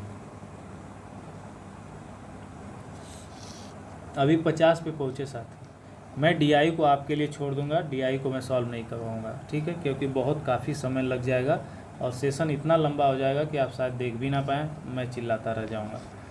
आइए, 5 बच्चे एक पंक्ति में खड़े हैं, ओ यम से तीसरा है, ध्यान दीजिएगा। 5 मान लीजिए, लिख लीजिए, 1 2 3 4 5 एक पंक्ति में। ओ जो है यम से तीसरा है, इसका मतलब या तो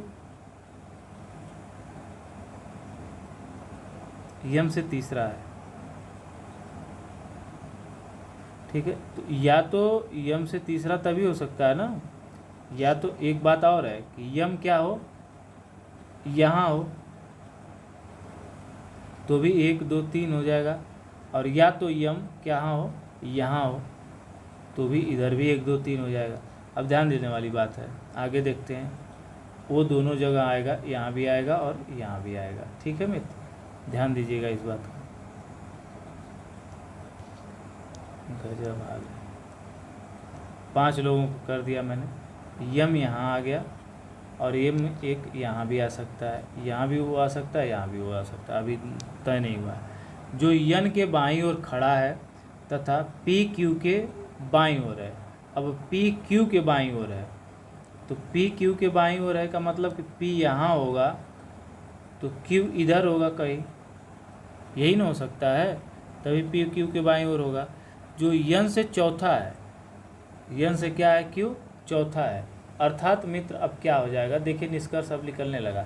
इसका मतलब यम यहाँ ना होके यहाँ होगा, और क्यू क्या होगा, यहाँ होगा, और यन कहाँ होगा, यहाँ होगा। क्या होगा, अब यह यम कहाँ होगा, यम यहाँ ना होके कहाँ होगा, कहाँ होगा मित्र, ये यहाँ होगा। यम यहाँ हो जाएगा, क्यू यहाँ हो जाएगा, यन यहाँ हो जाएगा। तो देखिए बन गया यन ओ यम क्यू पी, बन गया कि नहीं।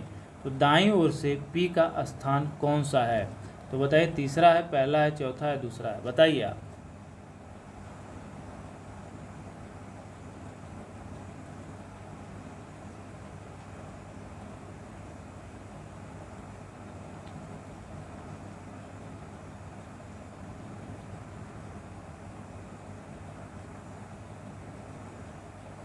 बताइए मित्र,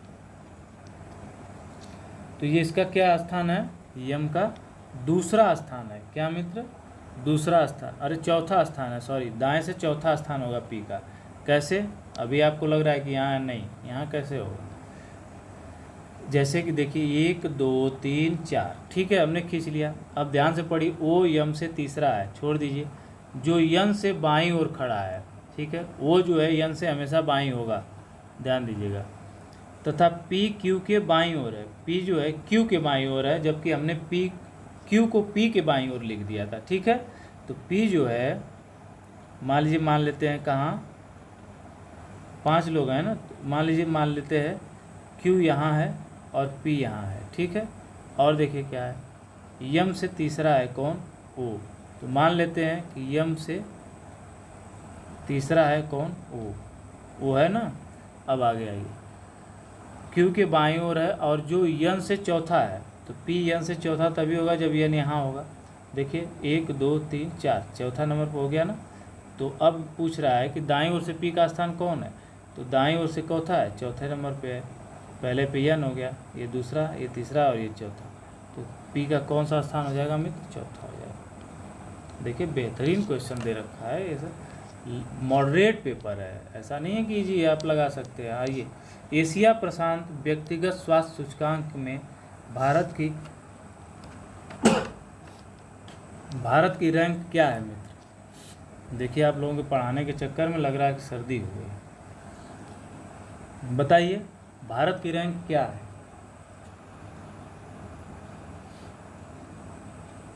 तो भारत की रैंक कौन सी है, 10वीं है। एशिया प्रशांत व्यक्तिगत स्वास्थ्य सूचकांक में भारत की रैंक क्या है, 10वें स्थान पे है। इसमें सिंगापुर जो है पहले स्थान पे हो जाएगा।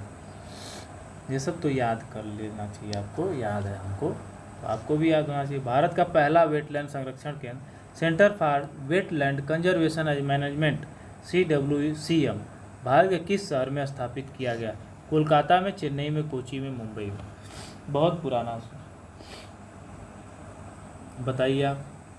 तो कहाँ स्थापित किया गया मित्र? चेन्नई में। दूसरा आगे आते हैं, यूएन विश्व पर्यटन संगठन ने किस साल को वर्स्ट ईयर ऑन रिकॉर्ड घोषित किया? ठीक है, वर्स्ट ईयर ऑन रिकॉर्ड घोषित किया, बताइए। क्वेश्चन नंबर 53 का।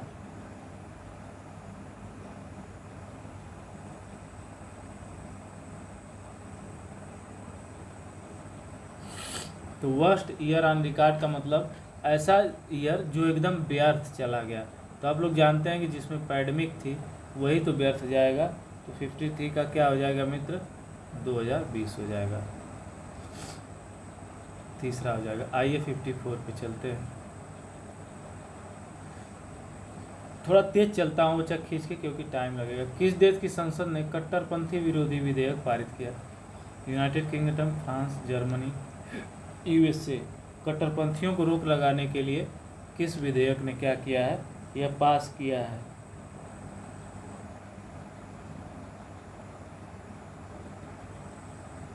तो यह किसने दिया है? फ्रांस ने दिया है। ऑप्शन नंबर बी हो जाएगा। आइए, ईपीएफओ ने वर्ष 2020-21 के दौरान कर्मचारी भविष्य निधि ईपीएफ जमा कर ब्याज दर को कितने प्रतिशत पर बनाए रखने का फैसला लिया है? बताइए आप। 6.5%, 5.5%, 9.5% या 8.5%। तो ईपीएफओ ने जो फैसला लिया है वह 8.5% रखने का फैसला। हाल ही में किस ऑस्ट्रेलियाई खिलाड़ी को तीसरी बार एलन बॉर्डर मेडल से सम्मानित किया गया? तो बताइए। ये तो बहुत ही आसान है। जो क्रिकेट आप लोग देखते हैं तो आप लोग जानते हैं कि किसको? स्टीव स्मिथ को। स्टीव स्मिथ को। आगे आते हैं 57 का। वर्ष 2021 के वन्यजीव फोटोग्राफर खिताब से किसे सम्मानित किया गया? Martin Bailey, Mark Fitzpatrick, Charlie Davidson, Robert Irwin. बताइए बताइए मित्र। आप जानते हैं कि ऑस्ट्रेलियाई फोटोग्राफर रॉबर्ट इरविन को क्या किया गया है? इसको दिया गया है। और यह किस लिए दिया गया? तो आप लोगों ने नाम सुना होगा बुश फायर। बुश फायर यह क्या होता है? आप पता करिए, मुझे पता है, मैं नहीं बताऊंगा। तो बता दो। जंगल की आग जो लगती है ना, उसे बुश फायर कहते हैं बच्चा। उसी की इन्होंने फ़ोटो निकाला था, बहुत बेहतरीन फ़ोटो थी। आगे आता, अंतर्राष्ट्रीय सौर गठबंधन ISA के अगले महानिदेशक के रूप में किसे चुना गया है? वरुण आदित्य, अजय माथुर, GD अग्रवाल, रमेश अग्रवाल। बताइए किसे चुना गया है? तो आप लोग जानते हैं कि जो ISA है, इंटरनेशनल सोलर एसोसिएशन, तो उसके किसको चुना गया? अध्यक्ष अजय माथुर को चुना गया है। 59 में सभी प्रारूपों में 10,000 अंतर्राष्ट्रीय बनाने भारतीय महिला क्रिकेटर कौन बन गए? तो यह मिताली राज है। कौन है मित्र? मिताली राज है। ठीक है। आइए क्वेश्चन नंबर 60 पे। किस देश ने एंटी टैंक गाइडेड मिसाइलों हेलिना ध्रुवास्त्र का सफल परीक्षण किया? तो हेलिना ध्रुवास्त्र का सफल परीक्षण किया, बताइए किस देश ने किया? तो नाम से ही पता है, ध्रुवास्त्र लग गया तो इसका मतलब कि हेलिना में डाउट हो रहा था, ध्रुवास्त्र से तो क्लियर हो रहा था ना मित्र, तो भारत हो जाएगा। ठीक है। आगे आते हैं। क्वेश्चन नंबर क्या था? 60 था, 61 पे आते हैं। कहाँ गया भाई? आजा। ये करंट अफेयर के 20 नंबर है बच्चा। सामान्य जागरूकता, करंट अफेयर के 10 क्वेश्चन सवाल, इसी को कहते हैं स्टैटिक जीके बच्चा। इसमें वो भी आ जाता है आपका करंट अफेयर में। देखिए, भारत देश की रक्षा के लिए अपने प्राणों की आहुति देने वाले बहादुर सैनिकों को सलाम करने के लिए डैश को सेना दिवस मनाया जाता है। बताइए सेना दिवस कब मनाया जाता है मेरे चीतों? 15 फरवरी को मनाया जाता है कि 15 जनवरी को? बताइए आप। 15 फरवरी ना? अरे मारेंगे ना, 15 जनवरी को मनाया जाता है। हम कुछ भी ले हो गया। देश सिक्किम के भूटिया जनजाति द्वारा मनाया जाने वाला नव वर्ष का त्यौहार है जो सिक्किम के लूनर कैलेंडर में प्रति 10 माह बाद आता है। थाई पोंगल, बैसाख, असुरा या सोनम लोसोंग। क्या बच्चा? सोलम लोसोंग। अब नाम से ढूंढिए इसके।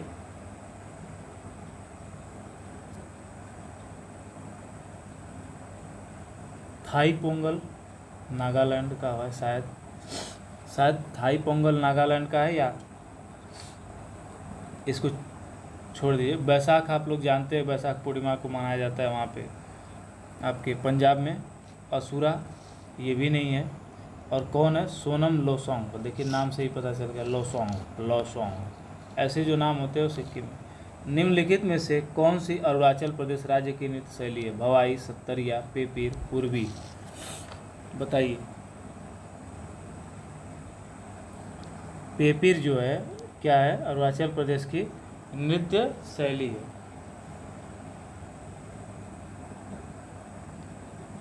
चले आगे बच्चा। बेशक डैश के जन्मदिन की स्मृति में बेशक स्मृति दिवस मनाया जाता है। बताइए किसके? जुडास, ईसा मसीह, महावीर या बुद्ध।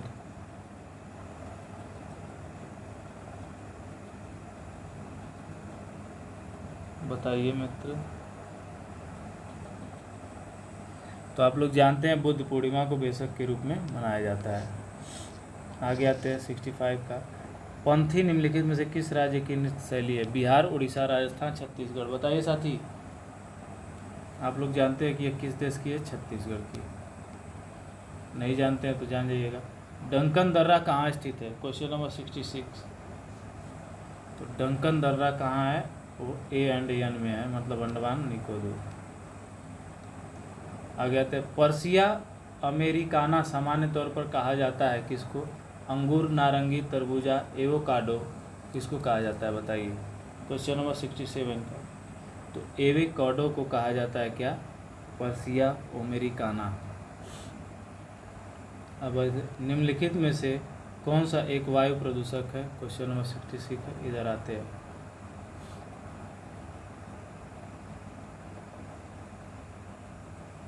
जलवाष्प, कार्बन डाइऑक्साइड, हाइड्रोजन गैस। तो केवल 1, केवल 2, केवल 3, 2 या 3 दोनों। बताइए आप।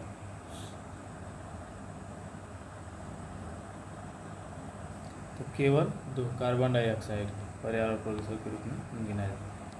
अगला है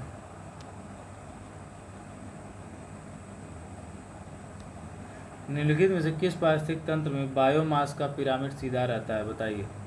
तालाब, चारागाह, मीठा पानी या वन पारिस्थितिकी। बताइए। तो आप लोग जानते हैं चारागाह पारिस्थितिकी का ऐसा होता है जो क्या होता है? हमेशा सीधा होता है। क्यों मित्र? क्योंकि अगर गैया के ऊपर घसिया थोड़े चरेंगी सर, मतलब गैया ना घसिया को चरेगी, तो इसीलिए क्या रहता है? ये वैसे रहता है। चलिए आगे चले। 70 पे आते हैं। बसेल सम्मेलन का मुख्य उद्देश्य क्या था? ओजोन परत संरक्षण, जैव विविधता, ग्लोबल वार्मिंग, जलवायु परिवर्तन। बताइए।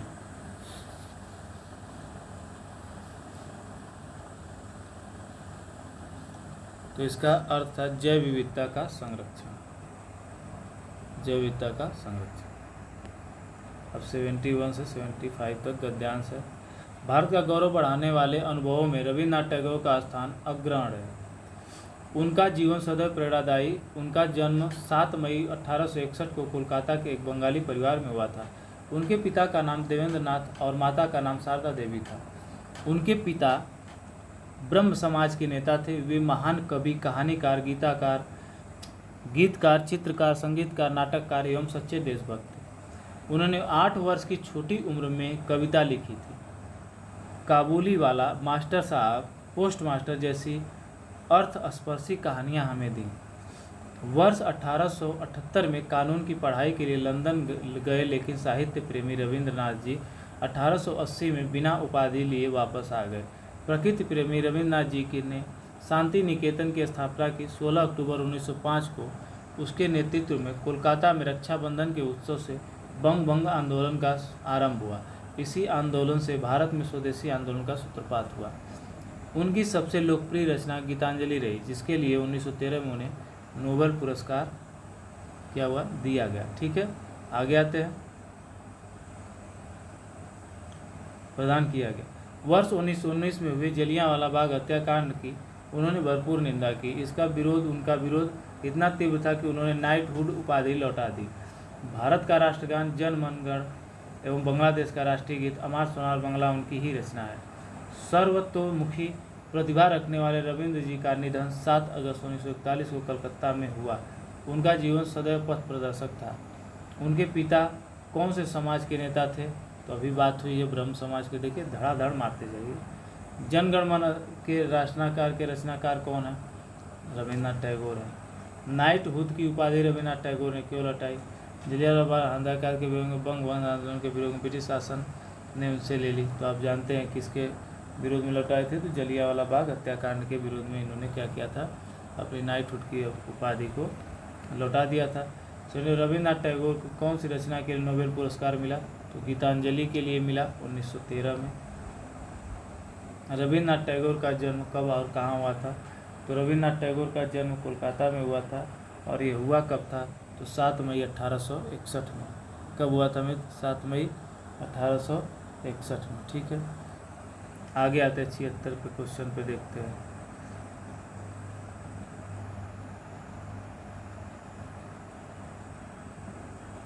निम्नलिखित गद्यांश को पढ़कर पूछे गए प्रश्नों का उत्तर दीजिए।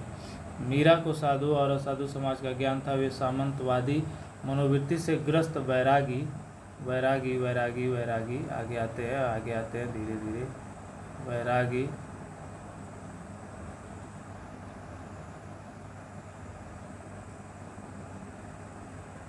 वैरागी संप्रदाय एवं क्या बच्चा, वैरागी संप्रदाय एवं मठाधीश साधुओं को साधु नहीं स्वीकारती, बल्कि उनको कूड़ा कहती है।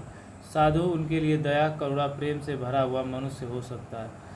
भगवा वस्त्रधारी, तिलकधारी एवं फकीर साधु नहीं। साधु वह है जिसकी मानवता पूंजी है, समाज कल्याण जिसका कर्तव्य और स्वतंत्रता जिसका धर्म। मीरा ने मध्यकाल में ही पर्दा प्रथा का विरोध किया। पर्दा प्रथा मनुष्य होने के अधिकारों का हनन है। रेगिस्तानी क्षेत्रों में मुंह ढकना, सिर बांधना एवं घूंघट पर्यावरण से बचने के लिए स्त्री पुरुष दोनों को समान रूप से किया करते थे। रेतीली हवाएं जीवन के लिए हानिकारक थी, किंतु धीरे धीरे उसे पवित्रता एवं धार्मिक संस्कार से जोड़कर स्त्री के लिए अनिवार्य बना दिया गया। लज्जा स्त्री के विशेष गुणों में गिना जाने लगा। अंगों का दिखाना एवं सीधे बोलना, चलना, बैठना, बाहर निकलना, समाज में आना, सबके आगे पर्दा और लज्जा को खड़ा कर दिया गया। चलिए आते हैं इस गद्यांश पे। गद्यांश में किस प्रथा को मानवाधिकार का हनन कहा गया, तो पर्दा प्रथा को कहा गया। ये आप जानते हैं किसको कहा गया, मैं पर्दा प्रथा को। देखिए तुरंत मिल जाएगा। वैरागी का अर्थ है विरक्त, संतप्त, भोगी, अनुरक्त। तो इसका भी हो जाएगा क्या, विरक्त होता है, जो दुनिया से क्या हो, विरक्त। मठाधीश का अर्थ है सामंत, ईश्वर, महंत, पुजारी। क्या होता है, महंत होता है। सब उसी में दिया था, आपने ध्यान से पढ़ा नहीं। हनन का अर्थ होता है नियंत्रण करना, कम करना, खात्मा करना, बढ़ावा देना। हनन करना,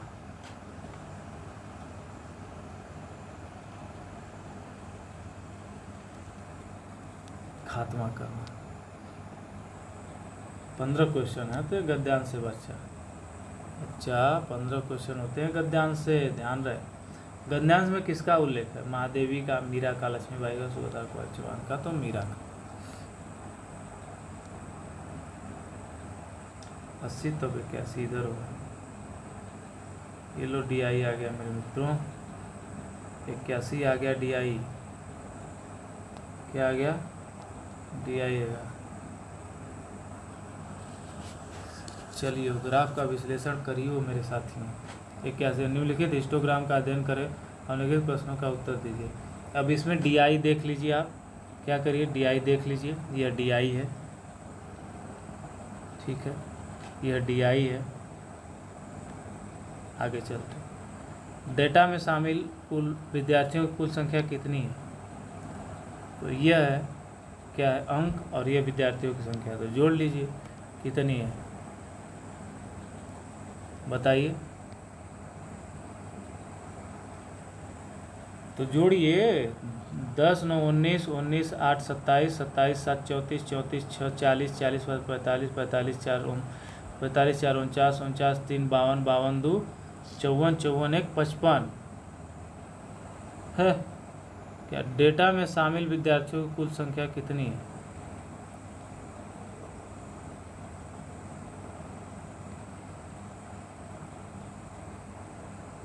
कितनी है मित्र? तो 33 है। कितनी है? 33। जैसे 4 4 6 4 10, 4 यहाँ 6 यहाँ 10, 10 10 20, 20 8 28 और 28 5 33। ठीक है, कितनी है? 33। डेटा में शामिल पूछा है, देखिएगा ध्यान से, यही तो क्वेश्चन है। डेटा में शामिल मतलब ये जो डेटा दिया गया है इसमें शामिल कितने विद्यार्थियों की संख्या, ये पूछा है, ये नहीं, ये तो टोटल हो जाए। आगे तक किस अंतराल में अधिकतम विद्यार्थियों ने अंक प्राप्त करिए? देख लिए किस अंतराल में, 10 से 20, 20 से 30। किसमें है मित्र? 20 से 30 में।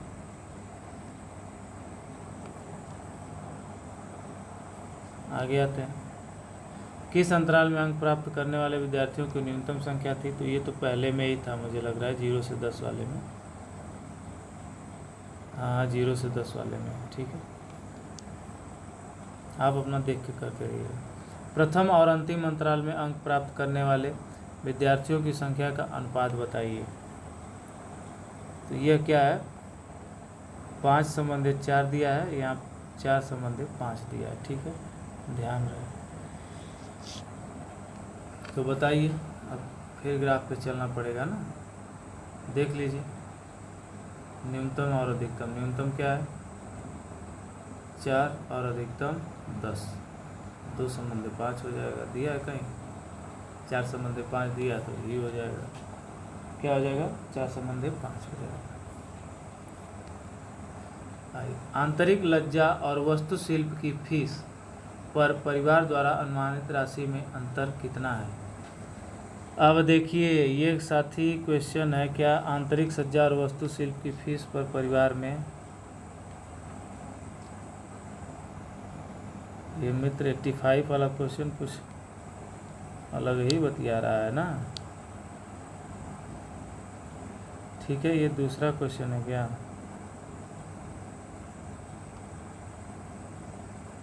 चलिए इसको छोड़ दीजिए, वो गलत दिया है उसमें। आइए देखिए, ये आ रहा है। ठीक है मित्र, आप देख लीजिए इसको देख लीजिए ग्राफ को ध्यान से। ठीक है, मैं आपको आंसर बस बता दे रहा हूँ। ठीक, आंसर मेरे पास है, आंसर बता दे रहा हूँ, सॉल्व आप कर लीजिएगा। चलिए अच्छा सॉल्व भी करा देते हैं, नहीं तो कहेंगे गुरुजी आंसर वाले बैठे हैं। 55 से 60 वर्ष के बीच के रोगियों की संख्या जो उस दिन अस्पताल में भर्ती हुए, बताइए। 55 से 60 रोगियों की संख्या कितनी है? 55 से 60 देख लीजिए, ये 55 ये 60, तो यहाँ से आइए, तो मुझे लग रहा है 4 है, देख लीजिए 4 है। कितना है? 4 है मित्र। तो 86 का क्या हो जाएगा? 4 हो जाएगा। 55 वर्ष से अधिक आयु के रोगियों की कुल संख्या जो अस्पताल में भर्ती हुए क्या है? तो देख लिए, ये 55 है, 55 से इधर ये है, तो 60 है, 60 में 4 है, फिर उसके बाद 3 है, 2 है, यही सब है। तो जोड़ लीजिए अपना, वैसे कितने हो जाएंगे बताइए? आपने जोड़ लिया, जोड़ के बताइए कितने हो जाएंगे? तो 10 हो जाएंगे। 40 से अधिक किंतु 55 वर्ष से कम आयु के रोगियों की संख्या जो उस दिन अस्पताल में भर्ती हुए क्या है? तो बस उसी तरह गिनना है, अपना देख लीजिएगा, गिन उनके, ठीक है।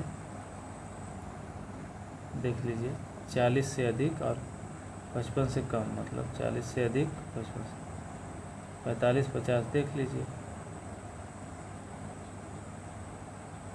कितना है?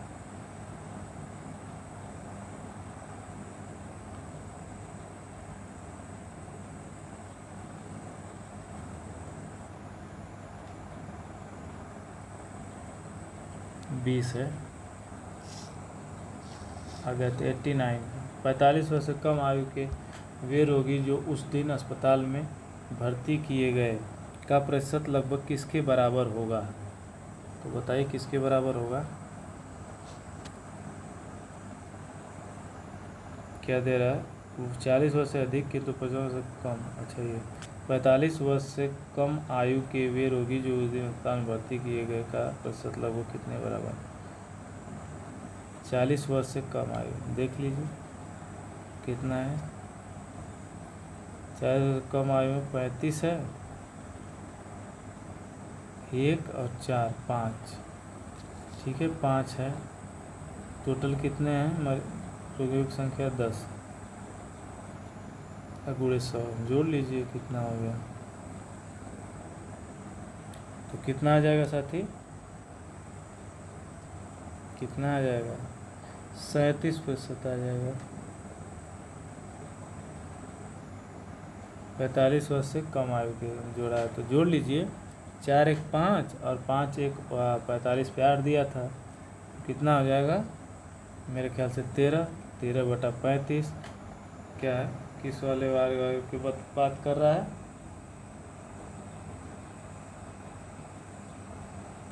कुल रोगियों की संख्या 35 है। ध्यान दीजिए, ये दिखाते हैं। ये पूरा टोटल जोड़ेंगे तो कितने हो जाएंगे? यहाँ पे जोड़ के लिखिए, रोगियों की संख्या 35। ठीक है मित्र, कितनी है? 35 है।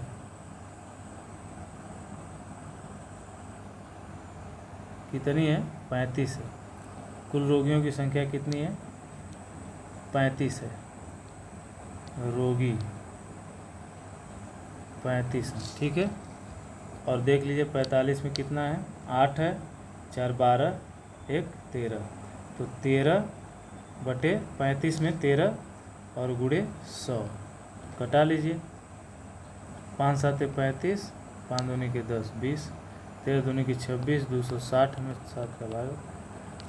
तो देख लीजिए कितना आ रहा है।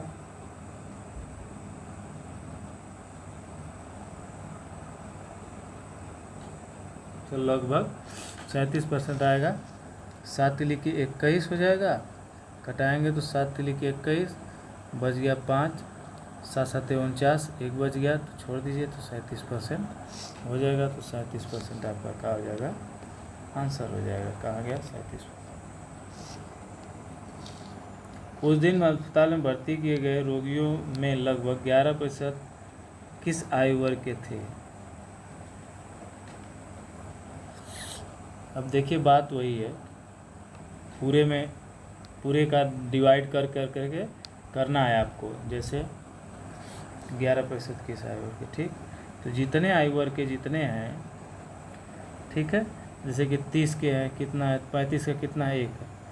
तो टोटल संख्या में 1 का करके वैसे 1 जैसे अगर 35 वाले का निकालना तो 1 कितना है टोटल? 35 गुणे 100, तो जितना आएगा वो। फिर ऐसे ही करके सबका बारी बारी निकालेंगे, बारी बारी निकालेंगे तो आ जाएगा। ठीक है मित्र, तो आगे चलते हैं। क्या करते हैं? आगे चलते हैं।